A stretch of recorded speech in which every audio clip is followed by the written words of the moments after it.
back at long last. Let's hope to have something happy to talk about.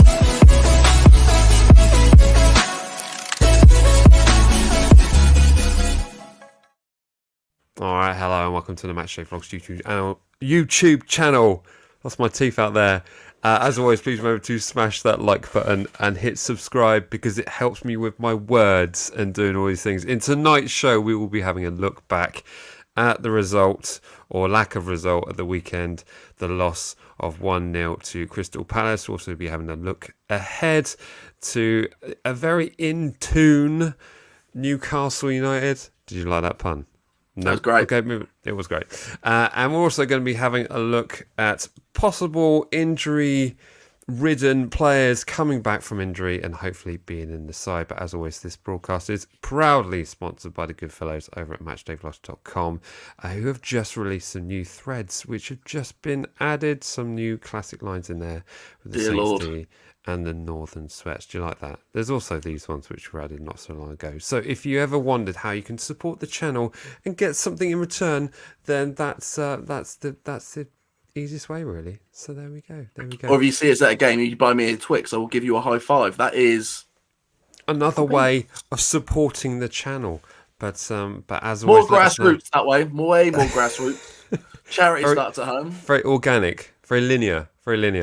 As always, let us know where you're watching the show from in the chat section. And a little added bonus, I will be doing an opposition preview tomorrow night. That will be pre-recorded. So if you've got any questions for a diehard Newcastle fan, stick it in the comments section of this broadcast, and I'll see if and whichever one gets the most likes, I will ask those questions. However dangerous they are, just make sure they're family friendly as always. Awesome stuff. And after this game, I'll be playing GTA with another Newcastle supporter. So for the family questions, send them my way. Put them all in there. They'll be asked to a Newcastle supporter. Either way, they will be relayed up north. They will indeed. So I guess we better start with the obvious in terms of having a look back at the rather disappointing 1-0 defeat to Crystal Palace. If anyone was fortunate enough not to watch the first half, let me relay it for you. It was terrible. It was probably one of the worst displays of football I think it just wasn't happening at all. Crystal Palace came out with a very aggressive, attacking style of playing football, very quick, which wasn't really a surprise, but we just weren't on the ball at all. So there's really not much to say in the first half, apart from the fact that it could have been a lot worse than 1-0 down. In the second half, Diallo was subbed off for Ainsley Maitland-Niles, who did a rather stunning performance. And we looked a lot better. We did look better, but ultimately we didn't get the goal that some people might say we deserved. I mean, do you think we would deserve it of a point maybe from that game, Jack? I think, yeah, but a lot like the past few games, well, pretty much the past 4 games, it's like you probably deserve a draw out of that performance. But I think the guy said that, you don't win a game in 45 minutes, you win it in 90. And it's just, we're starting too sluggish, too early, and it just takes us so long to get into a game. It's crazy that it takes 45 minutes for us to get into a game. It just seems to be that every week. But also, like, the lineup, okay, the lineup did well against Arsenal the week before. But, you're playing Crystal Palace the next week, so let's change that shape a little bit. Also, the only reason that you didn't play Maitland-Niles against Arsenal was because he's on loan from Arsenal. So you shouldn't okay, Diallo had a good game, but Maitland-Niles should have been the clear choice for that position. Like, he's been getting better and better at it each week, and then you saw the proof was in the pudding really when he came on. Yeah, I think it took so long to make that change as well. You could have made that change quicker. Like, you got 5 subs. There was other positions to play on that pitch. You could have pushed him out wide and put Lianco there. He could have done anything, really. I mean, I don't really understand. Oh, Dynamo Zagreb have scored against Chelsea. I digress. I don't really understand how. I mean, that those moments that Diallo came on against Arsenal, he looked actually quite good. But I don't see how 20 minutes in the second half can get you a starting position over someone who's clearly been better. A number 6 can look good in that role when the attacking team is tired and it's towards the end of the game and it's you're wrapping stuff. Okay, you did have a good 20 minutes, but that was a 20 minutes against a tiring Arsenal squad, not a fresh in your face Crystal Palace squad. I mean, it was going to be feisty. I mean, probably a bit lucky Lianco didn't get sent off. It was fun to watch it though. It's fun to watch it. I love that. 2 weeks in a row. 2 weeks in a row. I love that kind of energy. So it was great to have Lianco on the pitch, but it wasn't working that well against Zaha, was it? I think. No, he's arguably at fault for the first goal. But I don't dislike the old school right back that Lianco's kind of playing. I don't dislike that. I think it's actually working quite well, but in a defensive merit, albeit what I just said about him being at fault for the first goal. But in the grand scale of things, it's working better than I expected. He's looking for the funny thing is he's looking for the foul there against Zaha, and any other game like if this was last season, that probably would have been given, but then they would have probably been received probably got the penalty or a free kick, or we would have had a red card. It would have gone anyway from it. So it was cheap for Lianco to be looking for it there, but he was trying something. It didn't work. He was trying something indeed. I mean, another player that I thought had a particularly good game. I'm currently scrolling for an image of Kaletico. Still looking pretty solid there. Is he still yet to be dribbled past? So I hear. So in terms of all those people that follow all those kind of stats, he's looking rather impressive.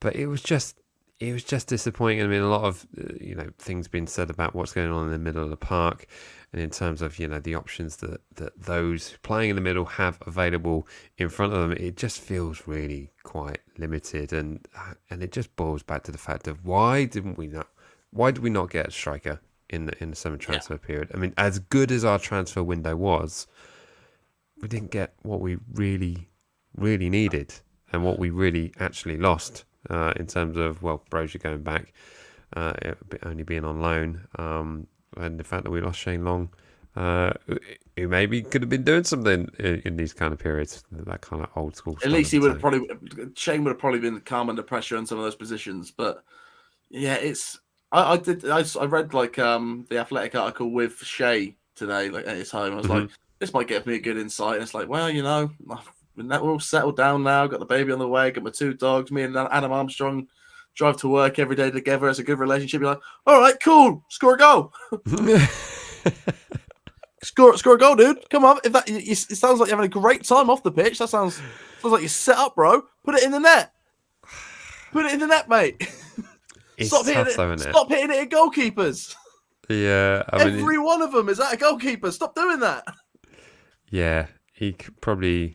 Yeah, he did hit the post in that first half and had his moments to sort of... Was he the one that was one-on-one with the keeper? Do I remember that right? And he hit it straight at the keeper? Yep. It just happened time and time again.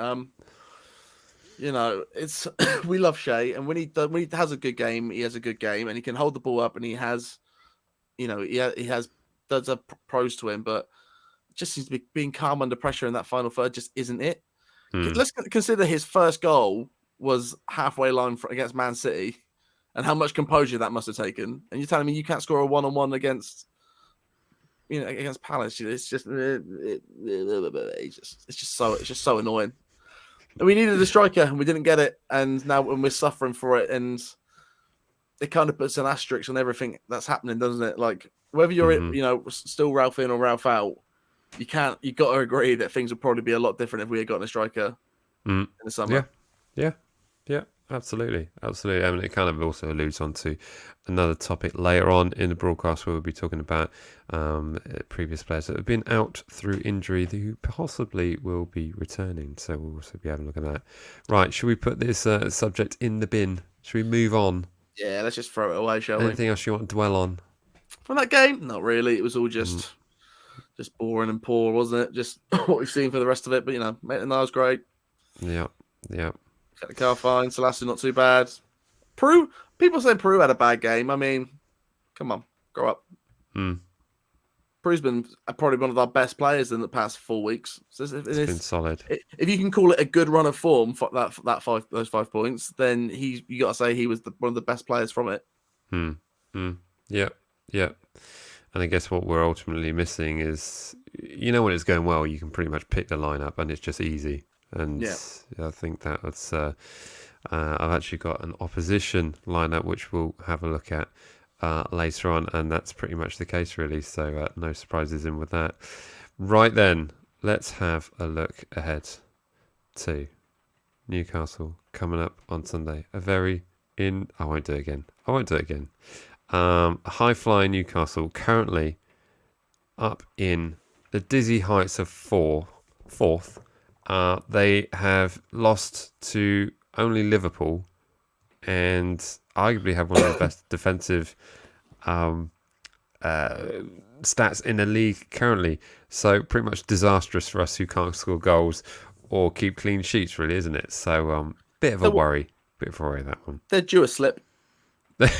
They're due a blip. They're due a bad performance. I mean, I think some of their results, okay, they went away to Fulham and scored 4, but Fulham had a player sent off early in that one. They've currently just come off a 4-0 win to Aston Villa, who are probably looking a little bit dizzy and confused, who have yet to fully instate Unai Emery. But you can't argue with the fact that they have got some players who are in absolutely stunning form. I mean, I just look back at some of the goals that Miggy Almiron has been scoring, and I'm pretty worried, if I'm honest. I mean, they're starting to call him Messi Almiron up then, but either way, you can't argue with the fact that Eddie Howe's done a phenomenal job, and I don't want to hype them up too much, but they're looking decent at the moment. Here's the thing, right? We didn't even get results against the bad Newcastle squad. We didn't get results against Steve. Jack, you were supposed to be the other side of what I was saying. I'm going to get there. The upside. Let me wrap there. Okay.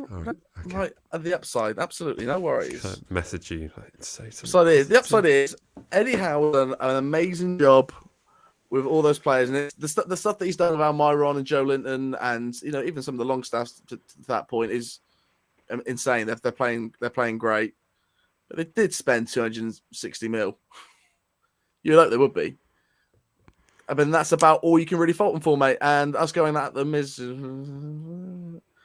don't see how we're going to get points out of it. Who we played poorly against? Well-coached teams. Well,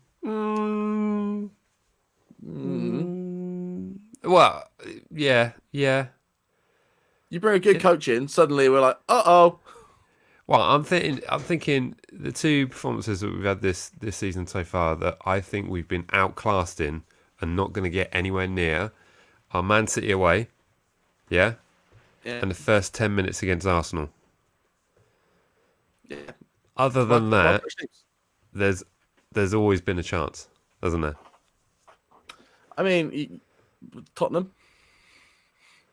No, even in that one, No. we were just dreadful. No, even in that one, we were just awful in that. I thought we were completely out of sync and out of formation. But even in that one, I thought we could have got something from this had we been a bit more organised.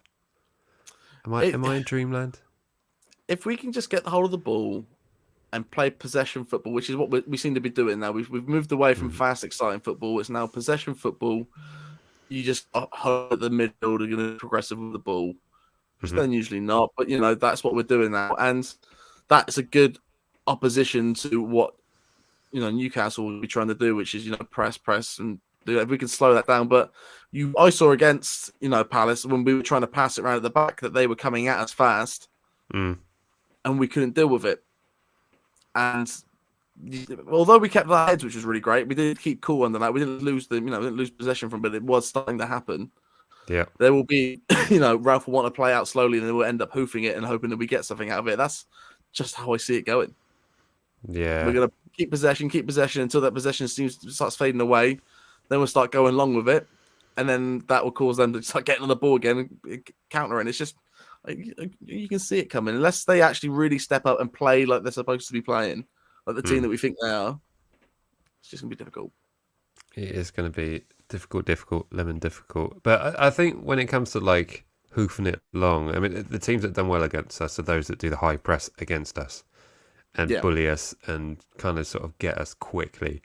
And we've just been just been so terrible with our slow starts and just, every single, it happens all the time. Every time we go into a game and we just don't know what the lineup's going to be, it's pretty much going to be terrible, isn't it? We've got a team of players that are there for high press, fast football, combat teams, and we're asking them to play very slow, and they're getting caught because they're kind of stuck in between. I should be going forward, and I should be staying back, and you can just see it, and that does come down to the coaching. It's just one of those things. Another thing with Ralph, where you're like, you've designed this team for the past 4 years to play this way of football.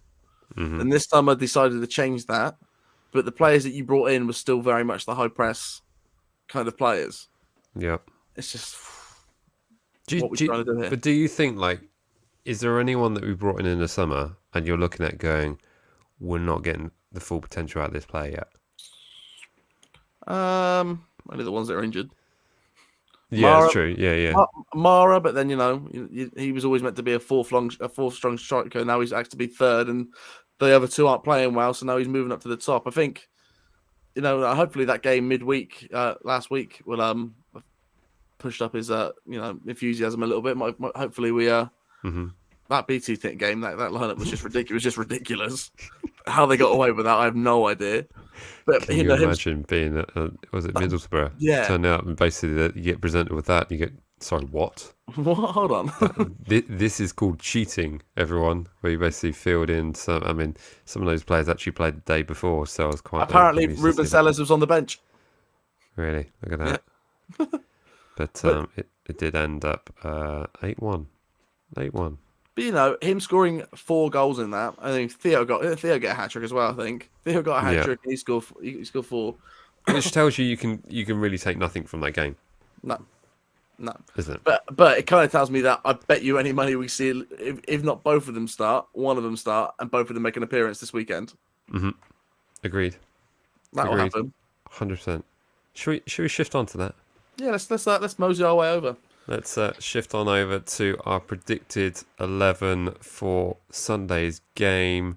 As always, let us know in the chat section or in the comment section if you're watching this on replay what your preferred 11 is, as me and Jack work our way through ours. And actually, at the end of this, I do have an opposition's account for the Newcastle lineup, so we'll also be having a look at that. So, without further ado, let's get into this. Hang on. Just need to make it look pretty. Give me a sec. Make it look pretty. There we go. Hey, look at that. He knows what he's doing. I always get that the wrong way around. Anyway, right. Does it really need any discussion? Get Big Baz in there. Big Baz. Bazunu in there. Again, no clean sheet at the weekend, but can hardly be at fault. Kyle Walker-Peters is probably definitely going to be out for this, isn't he?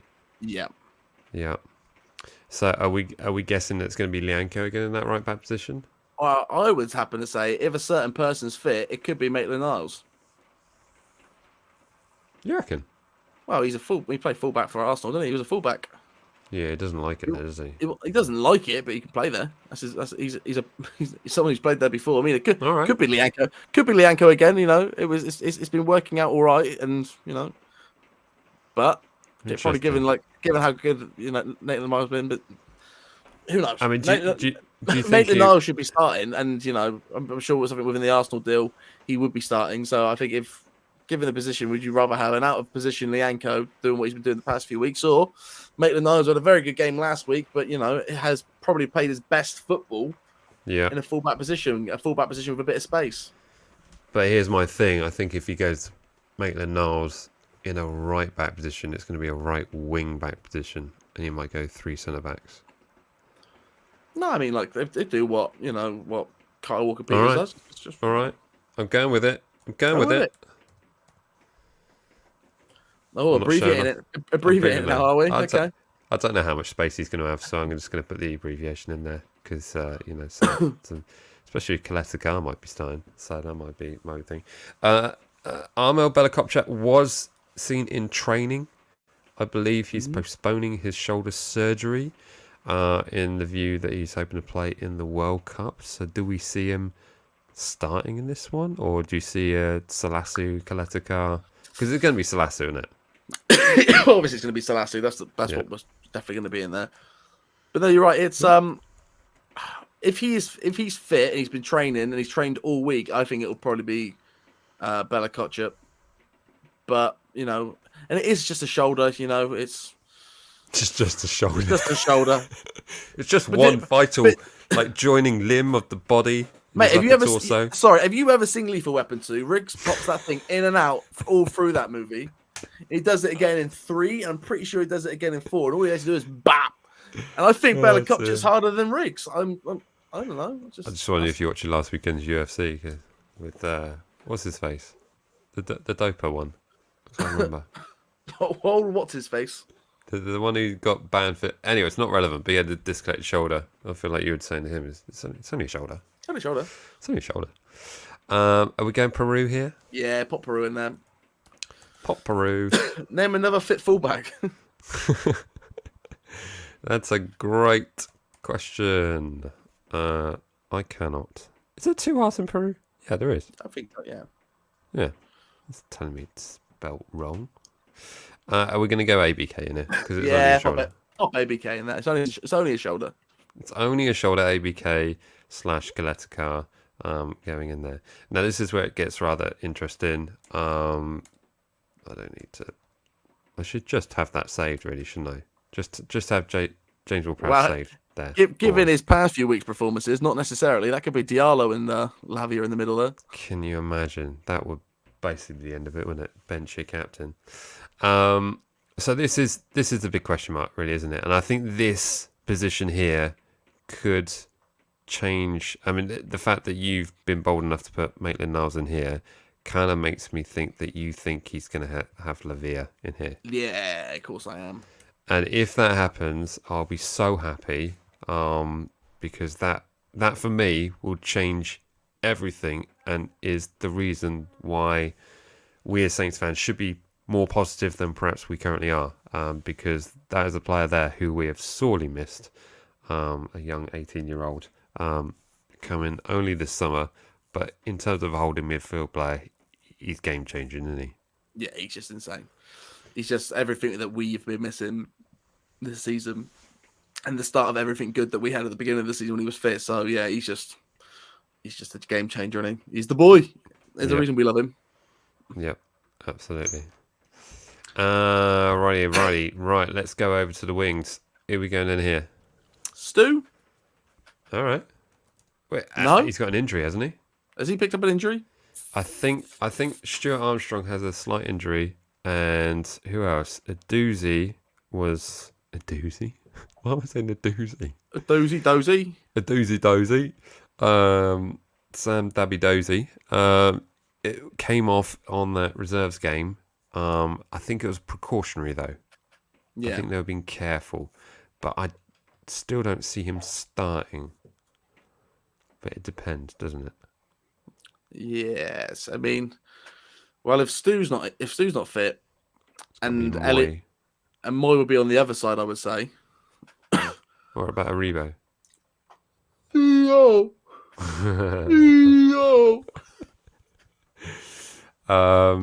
I'm not buying it. I just don't think. Maybe he comes on in the second half, but a starting Theo Walcott. Because I would say, like that 10 and 11, I would put Aribo and Mara up there. What? Really? Yeah, you heard me. Aribo almost sitting like a number 10 and playing up between them. Go home, you're drunk. Really, you reckon? Yeah. Okay. let me finish typing who's going in here. Who's on this left side? I'll let you pick that position. Okay, Moy. Right, then who's going on the right side? Smarty pants. I may move that in a second. Right. You reckon Aribo, Sakamara, and Aribo. Aribo. Boom. And you reckon Mara? Okay. Scored 4 goals, mate. That's he knows how to put a ball in a net. If that's his only job, he can probably do that. Okay. And you reckon Moy over here, right? I thought Moy over there. So But you anyway, agree with it? in reality, any of the remaining wingers can go there. Yeah, it's true. It's true. Well, let's say Stu's fit. Are we sticking Stu in there? Yeah. Yeah. Okay. Stu. Sudu. Stu. Now listen, you can't say that. That's not an attractive squad. Well, to be honest with you, I could just, get rid of all of this and just focus on this and go, that's a great squad. That's a great squad. That's a great squad right there. There you go. Listen to what I have to say, sir. Last season, when we were, doing okay and we were just struggling, I kept on saying that we needed just an attacking midfielder just in front of Ward-Prowse for Romeo to hold the ball up, get it to Prowse, and Prowse to make an attacking pass either to an attacking midfielder out to the wings. And that's what that is. If you have Harry Bones just sitting just behind Mara, so you're almost playing a four, almost like a 4-5-1 sort of thing. And then just feed him Mara, and Mara's just got to do those little Henri finishes that we've seen him have. Yeah. See, Aduzi would be a good shout. I'm just wondering if he'll start him. I love it. If he's fit. Let's say he's fit. Let's do that. Let's say he's fit. Let's say he's fit. If we're saying ABK's fit, there we go. So what do you think of that squad, mate? Just for you, Joe. There we go, Joe. Shall I, Joe? Is that good, Joe? There we go. How about that? I think it's also interesting. Lewis, I'm guessing by his little emoji there, he is a Newcastle fan. He's got his lineup in there, and that's pretty familiar with something I've got already lined up here. So should we have a look over the opposition that might be facing this? So in terms of the opposition person, I don't want to spoil because we're speaking to him tomorrow night. It'll be pre-recorded. This is who they're going for their predicted 11. And if the Newcastle fan can let me know if I've got these people in the right positions, I've done the best I can. I won't lie. I won't follow Newcastle United that closely. So if I've got Dan Burn in completely wrong place, please let me know. But looking at that, I mean, it's hard not to see a Newcastle United player that's not been massively improved by the last 12 months, really, isn't it?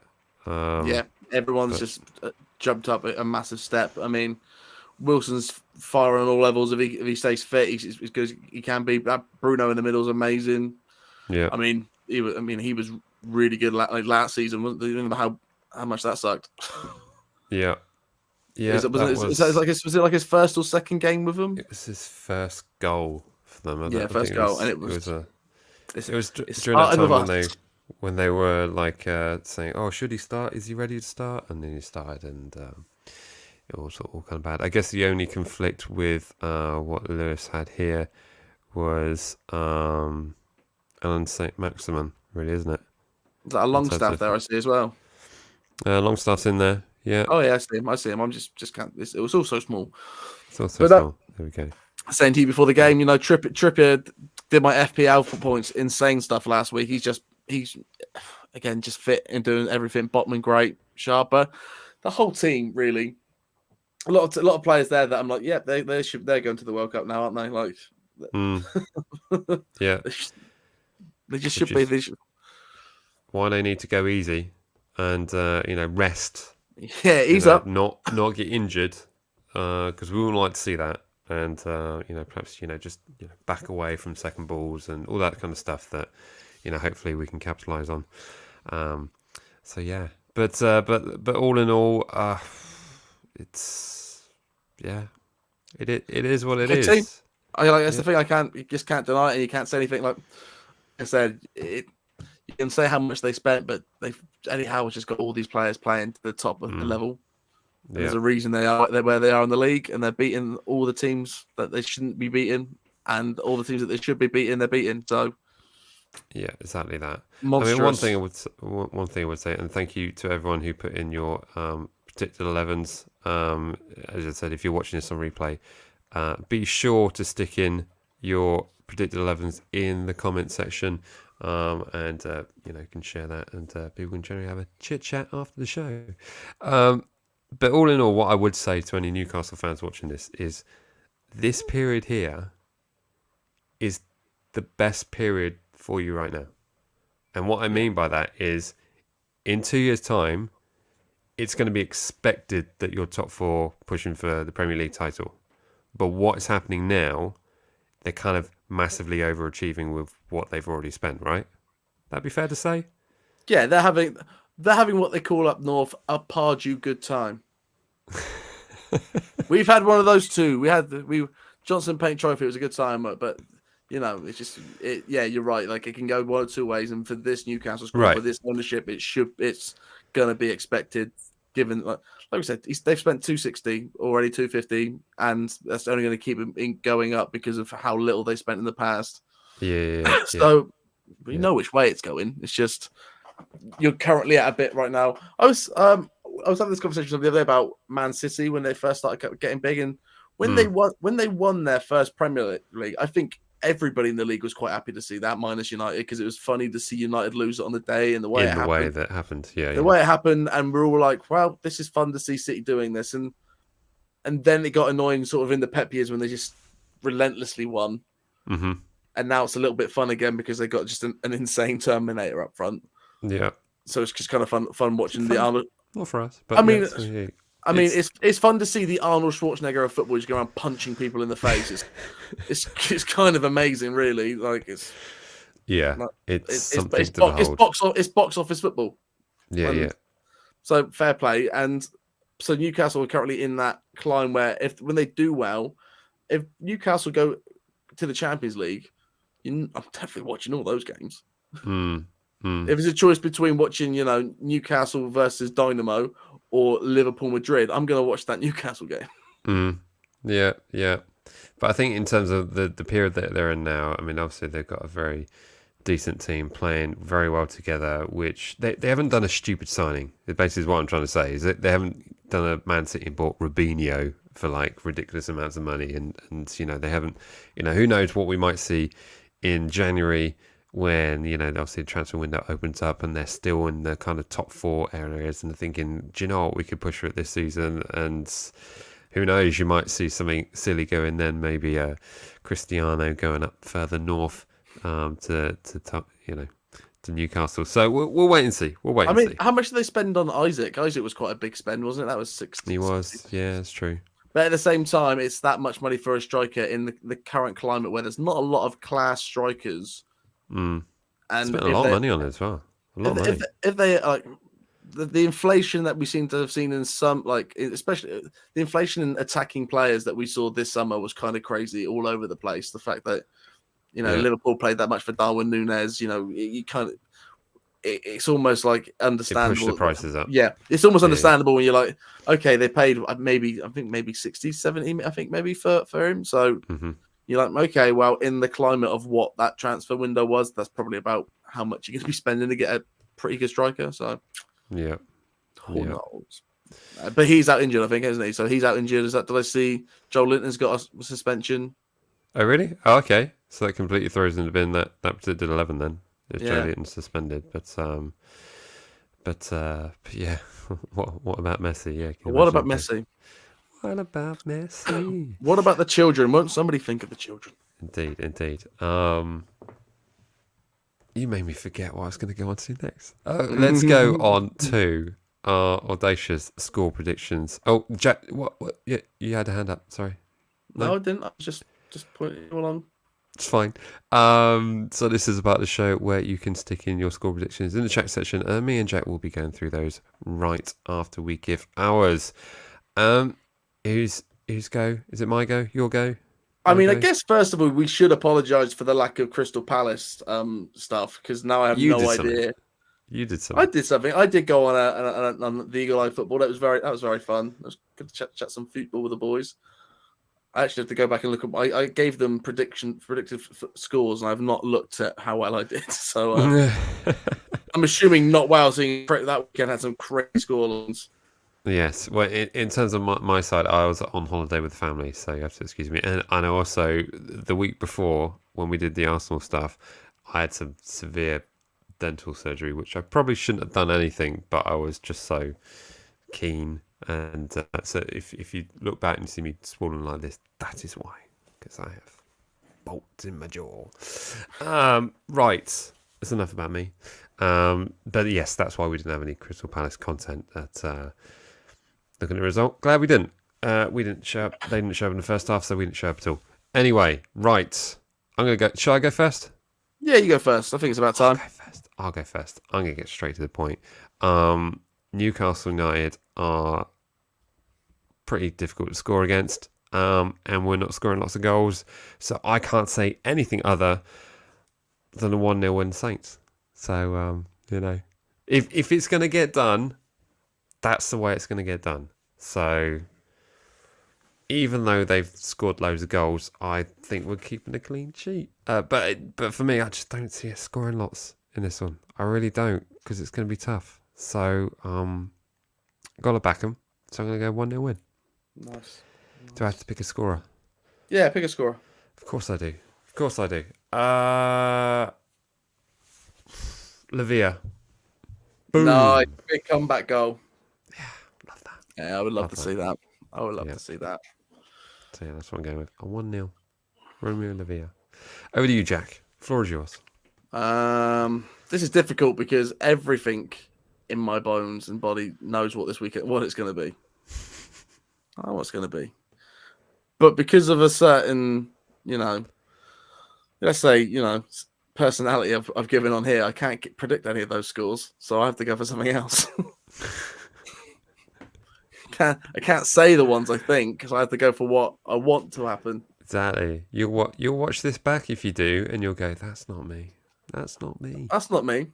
And also, I have, like I say, I have the thing that I will be talking to a Newcastle fan after this, who will either be watching now, if so, how's it going, Pad, or will ask, "What did your score prediction be?"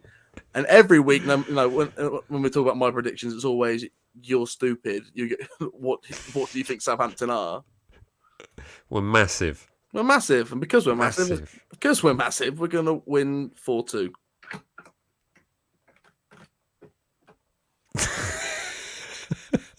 I don't know why he lets me on either. I don't know. I know he's stupid, but I'm here.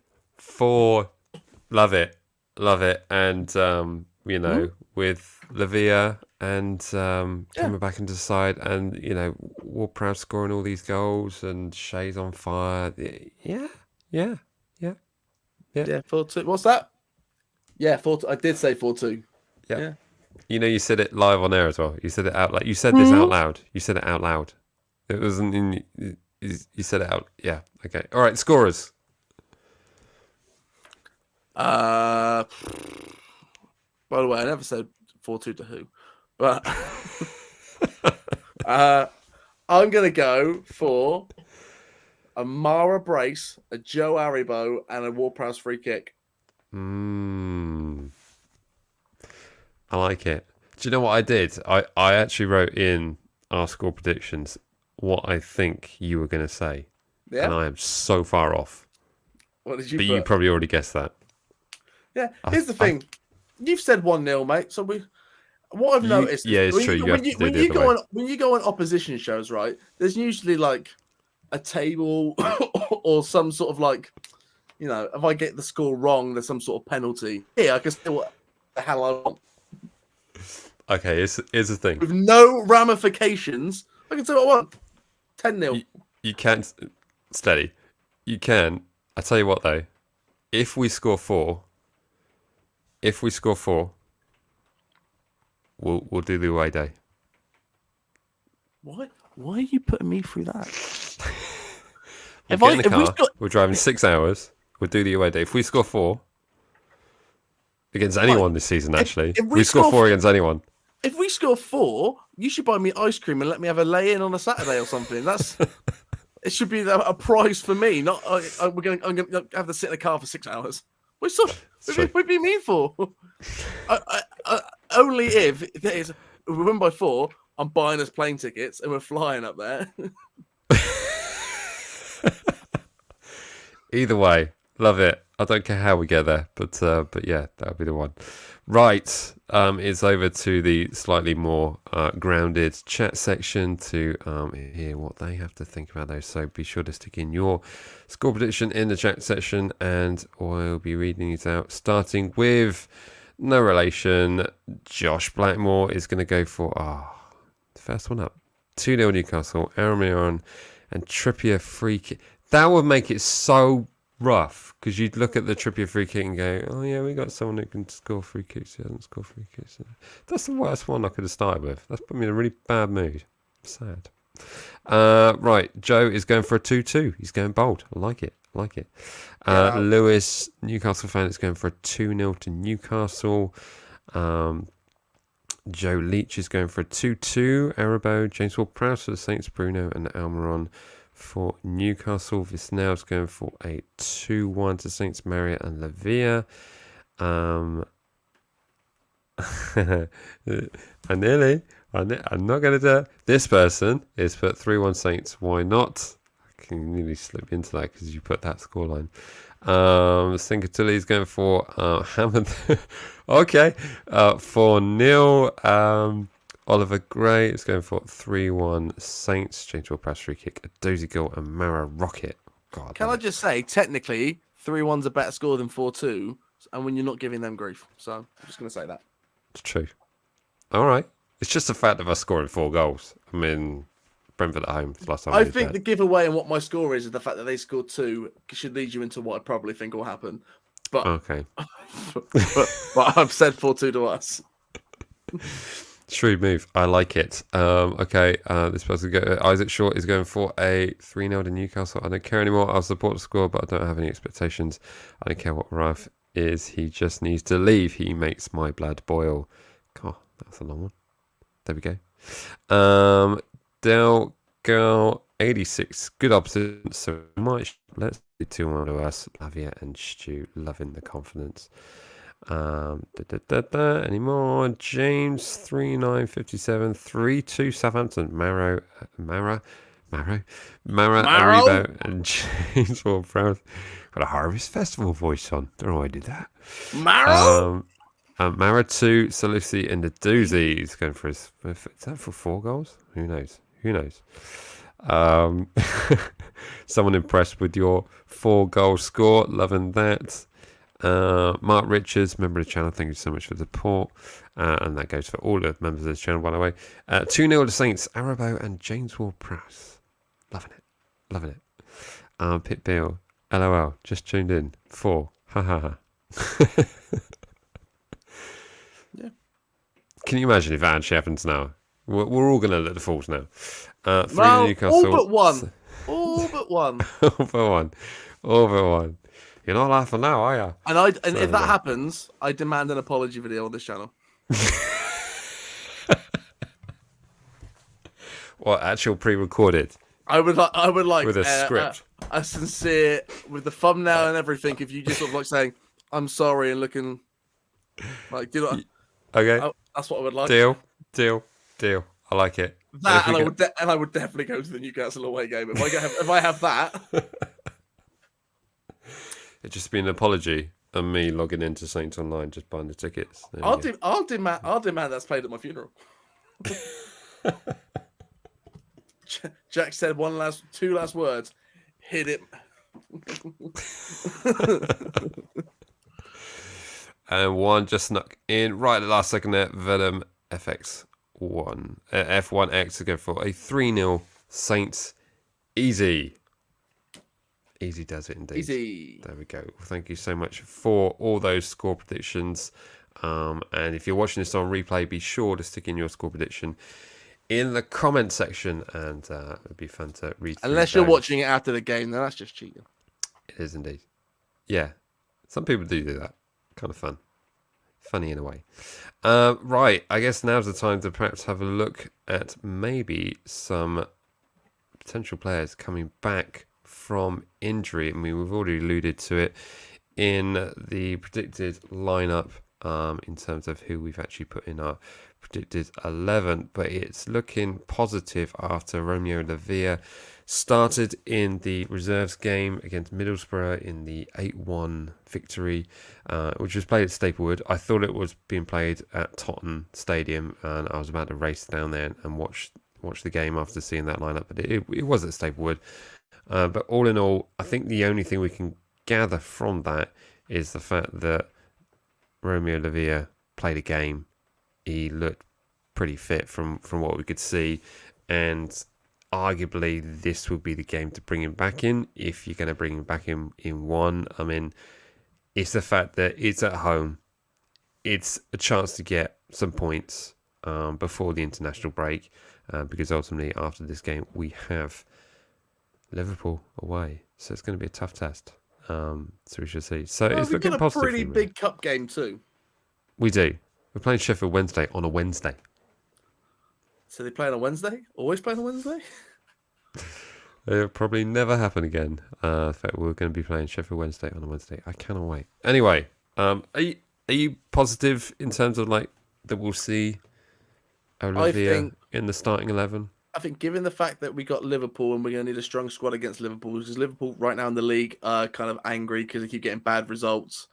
Mm-hmm. So before these next few games, now they got a good result against Napoli, they're probably going to come out a little bit stronger, a little bit harder. Thiago's back. They were a lot better last night, and everyone looking a lot stronger. So I think Liverpool are going to be a big game, and we need to get points somewhere. So it's a tough 2 games. But if you will want Lavia for Liverpool, so let's make sure he gets minutes against Newcastle. He got the minutes against Middlesbrough as well. So I think we'd definitely see Lavia make that comeback. Whether he plays the full game, I don't know. Diallo can play 20 minutes at the end of the game. That's what he's built for. Yeah, I mean, I guess it's always going to be the risk in terms of when you're bringing back a player because it was a hamstring injury, wasn't it? And he went off. It was in end of August, wasn't it? End of August? Yeah. The win against Chelsea, and he basically pulled up, and it's just a horrible sight to see. Want a vital player pull up with a hamstring injury because you just know it's going to be weeks before you see him again. But he's been so vital in those games where we look solid, and the fact that Aurelio Romeo went away because of the fact he knew he wasn't going to be in first team football. Kind of wish that didn't happen because we could really do with him as a backup, because again he would be the sort of player that could hold up the play, and we don't have anyone else that does that. So it's it sort of slows the game down, doesn't it, in terms of having the ability of someone that can do that. Yeah, it's short-sighted from the club to let Romeo go. Who knows if Lavia was going to come in and hit the ground running as well as he did. If he didn't, then where would we be then if it wasn't everything that they thought he would be? Yeah. And, the fact that, if Romeo went to sort of like a top 4, top 5 Spanish squad, I'd understand it, because you're like, right, he probably only has a couple of really good seasons left at the twilight, get him a few of it, and then he could have probably gone to his current club. But, it took probably a little bit of a step down. To play first team football, and it's like, he's so loyal to the club and good to the club. I feel like he probably could have done 1 year as the transitional year and then go. Yeah. I was kind of thinking the same thing, really, but maybe he was homesick, and you can really argue with that in terms of the service that he's given. Yeah, that's the case. If that's the case, if Romeo wanted to go, I've got nothing against him to say go. He's been so good. So yeah. So we are hoping to see Lavia come back in the squad. In terms of updates on Kyle Walker-Peters, I guess he's going to be out until after the World Cup. Although he did say that his injury wasn't as bad as Ralph was making out, but I would be massively surprised to see him this side of the World Cup. Have you heard anything on Kyle Walker-Peters? Nothing more. I'm sure. When's the press conference? Tomorrow, Friday? Yeah. I'm sure we'll find out more then. But yeah, as far as I can see, so far it's been no update. No update. I'm smiling, Jack, because I'm kind of thinking, when have we ever learned anything more from these press conferences? You get like a injury update.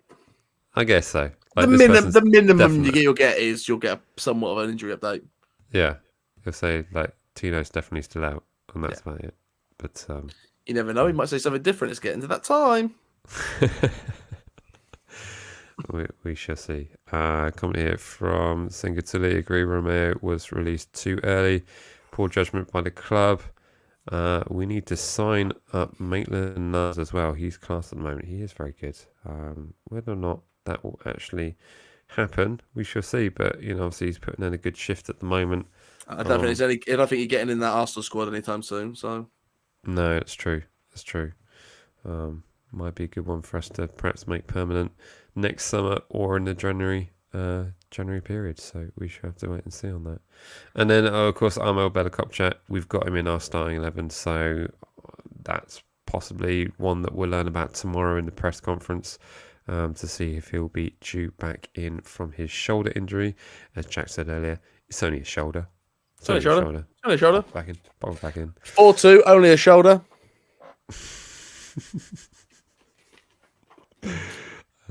Ollie Gray said, Brozier can come back. Always welcome. Although I think he burned his bridges, to be fair. Burnt his bridges. He scored a goal now for them, and he got a penalty from the other week, didn't he? So he's doing stuff now. Yeah. Graham Potter will rate him, so he's with Graham Potter in charge. It's a new time at Chelsea, isn't it? So I think Brogier's probably more than likely to stay. Yeah, as he learns about his players. Exactly. So there we go. I've only got one extra banner here. Football news. The end of the broadcast where we can talk about literally anything, which basically falls under the umbrella of football news. Are we gonna? Whereabouts are you with Ralph right now? I'll be honest with you, I'm bored of having that conversation because I don't think it really I know, but I feel like I think we're like at this point now where you had to give somewhat of a weekly update of where you're at with it. I think I heard a rumor. That's what we want. Rumors. It basically means I read it on Twitter from one person. Is the fact that Ralph will be leaving in the World Cup break, and apparently it's all been discussed at the moment. Whatever that means, I don't know what it means, but it's probably the most obvious thing that will probably happen. I don't know. I'm just not buying the fact that the players aren't playing for Ralph. I don't think that's the case. No, after you see after the Bournemouth game, you see some of the reactions around.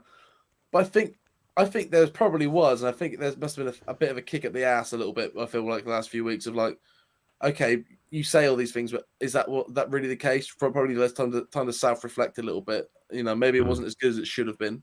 Yeah.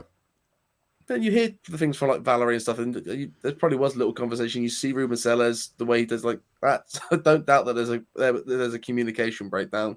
But it's whether he can pick that up again. Yeah, I mean, I think in terms of where he's the longest serving manager we've ever had in the Premier League. So in terms of a familiar voice in the dressing room, sometimes ain't something that you want. You want something that makes it up. Yeah, I just think it's run its course, but it's just gonna be one of those where what I don't want to happen is Ralph goes and then we get interim situation and we can't get anyone in. I think what's happening at the moment is the club's probably speaking to lots of people and making sure the success is in place before Ralph walks out the door. And as I said weeks ago, I'm sure that's been openly discussed with Ralph, and I'm sure he knows absolutely everything that's going on in terms of his successor at the club, because that was always something that was in his remit to find a successor once he moves on. So, but you look at the likes of Wolves, where they're getting Lopetegui, you know who I mean, former Spanish manager. Yeah, I'm sure I've just offended thousands of people out there. Yeah, and not being able to get someone in place, and then your club's basically in limbo, just free floating, and you're suddenly looking like relegation fodder going nowhere. So, yeah, I don't really know. What are the chances, right? What are the chances that the club have gone? Well, we didn't get him a striker, and Lavia has been out, and that some the excuses weigh up enough for it to be like, what's Ralph going to be like with a striker, and that's CDM at full time, and he gets the full season? I don't think that's part of it. I don't think that's I mean, I see what you're saying in terms of the merit to have a bit of leeway because the board didn't get him a striker, and the I fact think that we've he's had lived injuries. through. He's lived But through every club two. has injuries. He's lived through two 9-0s, and just as the team was starting to look good, he got hit with a few injuries, and then those players that we thought were about to step up didn't step up, Hmm. and now there's a few clear issues that once you get wrapped up, you think, well, that'll probably sort everything out. Lavia Mm. comes back and you get a decent CDM and you get a striker in. Yeah. Let's be, we've said the past few weeks we could have got could have gotten a draw out of the Palace game, couldn't we? And if you're Yep. being greedy, maybe you could have gotten a 2-1 out of it. Yep. Arsenal game, great to get get a point out of it. Could you have gotten something out of it? Maybe towards the end of the game. Yep. Maybe something out of it. And then Bournemouth, you win. West Ham again. If you had a player that was a bit more on the ball, maybe could have gotten something out of that again. Hmm. Wolves probably could have got a draw out of it. It's just like you look through it, you think they weren't terrible performances. They were just missing a spark. And what if you gave them that spark? It's true. Yeah. No, I see what you're saying, but those games we were dreadful in. We're awful in all those games where we, the home. I mean, after that Chelsea win, we all looked at the fixtures coming out and we thought, God, this looks good. How many points can we get out of this? Nothing. Absolutely nothing. We went away to Villa, nothing. We had Everton at home, nothing. Went away to Wolves, nothing. But let me ask you this: if we went, let's say the Villa game, right? Me and you were both there. It was terrible. Yeah, for both clubs. For both clubs, it was awful. But say Southampton had the prime Danny Ings. Do you not think we would have gotten something out of that game? Oh, which one? Villa? Villa. I'm not sure we would have. You don't think we'd gotten a point out of it? Hmm. The Wolves game, you don't think if we had again like a Danny Ings that was on something, you would have got a point out of it? I think both of those games, if you had if we a striker, had a Shea Adams that showed up on the day, we would have got at least a point out of that game. exactly. So it's like you all heard me the other week. I'm as out. I think his time is done. But the more I sit there and play devil's advocate with it, and knowing this club and knowing Martin Semmens and know how much they trust Ralph, the fact that we're sat here going, Ralph will be choosing his own successor. It's like he probably would have if it was his own terms to leave. If you're being so right with you're going, but we're just going to let you see out this little bit. Like your attitude would be slightly different, I'd say.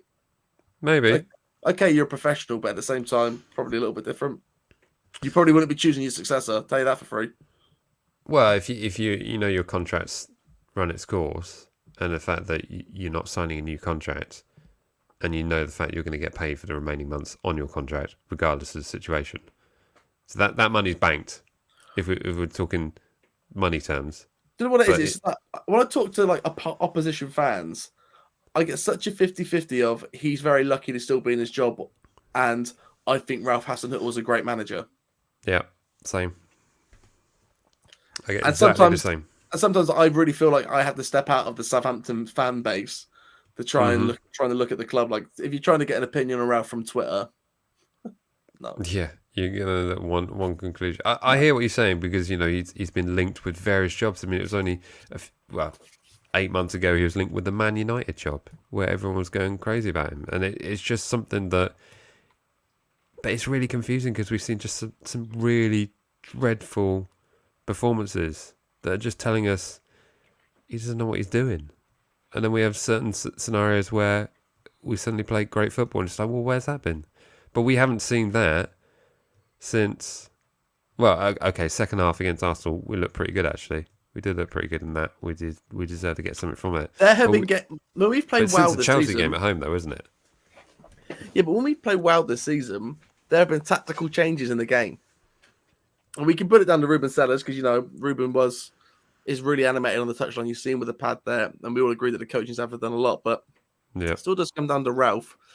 Arsenal game, a good little tactical change. I think even against, what was the game before Arsenal? West Ham. West Ham.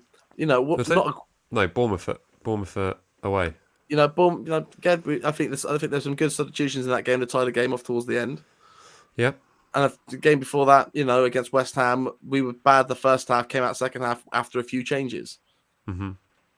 He was making them quicker and earlier, And our big complaint of Ralph the last season was that he doesn't have a plan A and a plan B. Well, he has plan A and plan B now. We have the three at the back. We have the different formations. There is adapting the game, but now he's trying to adapt to a league which is harder than it's ever been, and without a goal scorer. And when your whole team revolves around a holding midfielder, and you no longer have that holding midfielder and no backup, and you're trying to train a fullback to adapt to that role, it's difficult. It is difficult. So if you step outside of it a little bit, I think the scales are still quite even.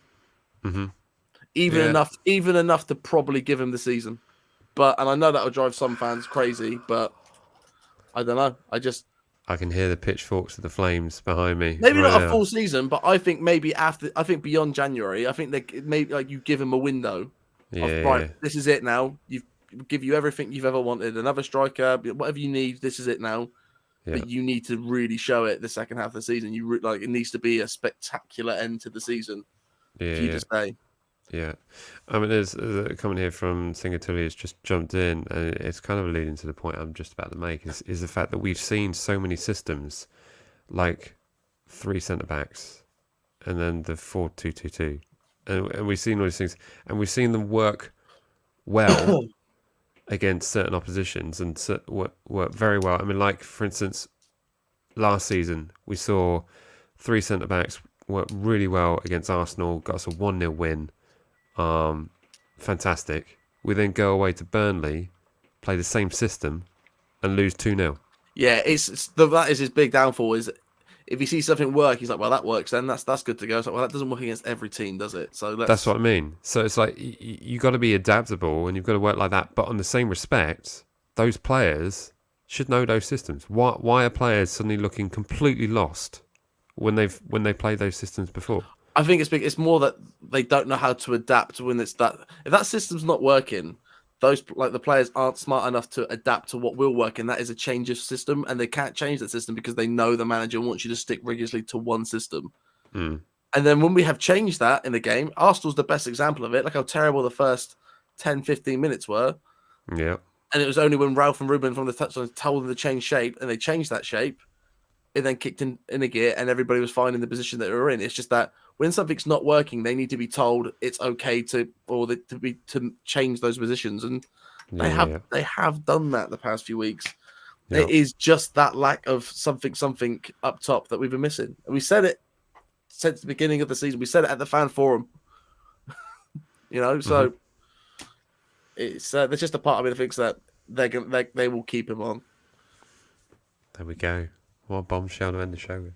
There you are. Hold on, let me go for it again. 4-2. Ralph's in. Ralph's staying. What else did I say that was inflammatory? Coldplay has some pretty good songs. Nickelback actually ain't that bad. They've got a song "Keep Me Up." It's mental how good it is. I'm scared to know how far you're going to go with this. How far are you going to go? Exorcist 3 is actually the best horror movie of all time. I don't know what else there is to say. You said enough, Jack. That's as shocking as I can let it go. Really, that's the new Arctic Monkeys album is the best album they've ever released. I haven't heard it, so I don't know if that's true or false. But it would have to go a long way to be the best. They've got this good one that goes, "I like alienating my audience. It really gets me in the mood." It's pretty good. Tune, absolute tune. So there we go. Well, thank you so much to everyone who's joined us for tonight's show. As always, please remember to put in all your thoughts in the comment section, because it means that others watching this back can actually have a look back in. In fact, if you're watching right now, just put your summary of the games past and also the game coming up ahead, and perhaps your score prediction in there as well, just so you can get a bit of dialogue going with the opposing fans. Also, remember, stick in your questions for the opposition, as I will be doing an opposition show tomorrow night. So be sure to stick in your questions and comments in there, and everything that's family friendly I will do, and everything that's not, Jack will do on his gaming thing later. So but there we go. But all in all, we are hoping for the boys to show up at the weekend and get us some points. It'll be nice to do. It's going to be a tough test, but it's our last league home game before the international break, so it will be a last chance for us to get some points on the board in front of the glorious faithful home support at St Mary's. So we certainly hope to do that. Be sure to check over at matchdayvlogs.com. Go and check out some swag there. Some new nines have been added, so be sure to check those out. It's a great way to support the channel and gets you something in return. So be sure to check that out at matchdayvlogs.com. But as always, remember to like, comment, share, and subscribe. And me and Jack will see you in the next one. All right. See ya. Hello.